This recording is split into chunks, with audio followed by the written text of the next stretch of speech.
Congress has released the text of what its authors are calling the Russian sanctions bill from hell. And although relations with Russia are already considered to be near an all-time low, RT correspondent Anya Parampil explains how the bill would further damage ties. Defending American Security from Russian Aggression Act of 2018 was introduced in the Senate on August 1st, and its text was posted online in full on Tuesday. The bill is sponsored by a bipartisan group of senators, including Lindsey Graham, John McCain, Bob Menendez, and Jeanne Shaheen. Its stated objective is to, quote, strengthen the North Atlantic Treaty Organization, to combat international cybercrime, and to impose additional sanctions with respect to the Russian Federation. The proposed sanctions will restrict activities of 8 Russian financial institutions, cap the size of Russian energy projects individuals are allowed to invest in, restrict the sale of tech services and other support to Russian crude oil development, restrict Russian uranium imports, and prohibit the purchase of Russia's sovereign debt. The bill also calls for sanctions against any Russian national engaged in transactions with someone, quote, that has the capacity or ability to support or facilitate malicious cyber activities. Critics say these sanctions go too far and that they'll ultimately hurt U.S. allies that do business with Russia. But the document doesn't only cover sanctions. It also defines key U.S. foreign policy positions. The bill cements the U.S. view of Crimea as a, quote, sovereign territory of Ukraine, and states Washington will never recognize Russia's annexation of the peninsula. It also accuses Moscow of, quote, enabling the brutal regime of Bashar al-Assad in Syria to commit war crimes. And it declares that Russia is responsible for the chemical attack which targeted former Russian double agent Sergei Skripal and his daughter Yulia in the United Kingdom earlier this year. Despite the fact that as of now, not even UK police have confirmed Russia is responsible for the attack. The bill also bizarrely calls for the Director of National Intelligence to produce a report determining the net worth of Russian President Vladimir Putin, and even asks the State Department to consider whether or not Russia should be classified as a state sponsor of terrorism. Russian Prime Minister Dmitry Medvedev says his country views actions to sanction its banks to be a declaration of economic war. And Moscow has vowed to retaliate against any new measures. But, Scottie, with Congress on vacation until September, it's hard to gauge how much support there is for this bill at the moment. However, many believe it will not be passed in its entirety. Well, Anya, it seems like some members of Congress are totally trying to undermine U.S.-Russia relations. U.S. Senator Rand Paul from Kentucky just returned back from a trip to Russia. What does he have to say about his colleagues? Yes, Senator Paul did pay a visit to Moscow and St. Petersburg last week. Part of his mission was reportedly to deliver a letter from President Trump to President Putin. He's since lashed out at his fellow lawmakers and called for the normalization of ties with Russia. The Republican described members of his party as neoconservative, adding that many Democrats have recently become, quote, diplomatic isolationists.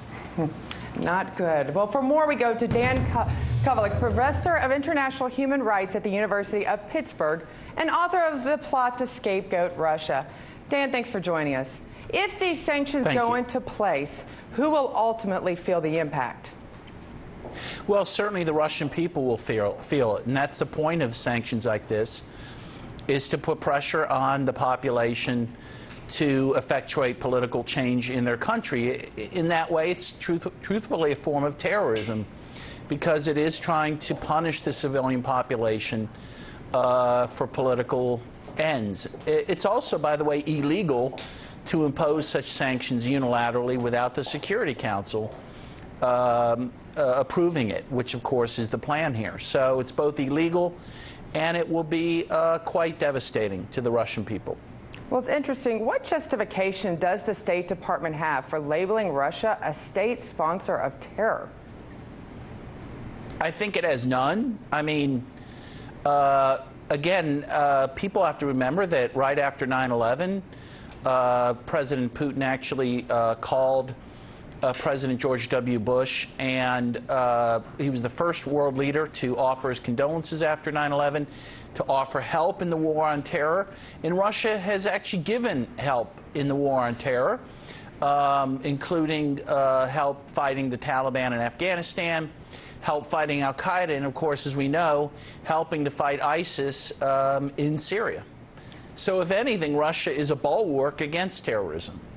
Well, we did see Senator Rand Paul travel to Russia last week. He got a little bit of flack for it, in fact. What do you think he was actually trying to accomplish by going over there and seeing what the actual going-ons were with his own eyes? Well, I think Rand Paul, in my view, is one of the few grown-ups in the room. I think he was engaging in his own form of diplomacy with Russia, trying to take the temperature down between the two countries, which I think is a good thing. I think that was the main reason he did that. Well, there are people on both sides. There's bipartisan support for this bill. It still won't pass, many feel like.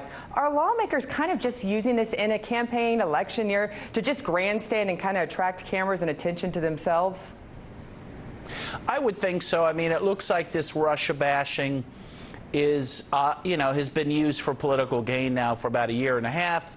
Going into the midterms, certainly the Democrats have nothing else but the Russiagate scandal to run on, and some Republicans as well. So yes, I do think this is a bit of grandstanding.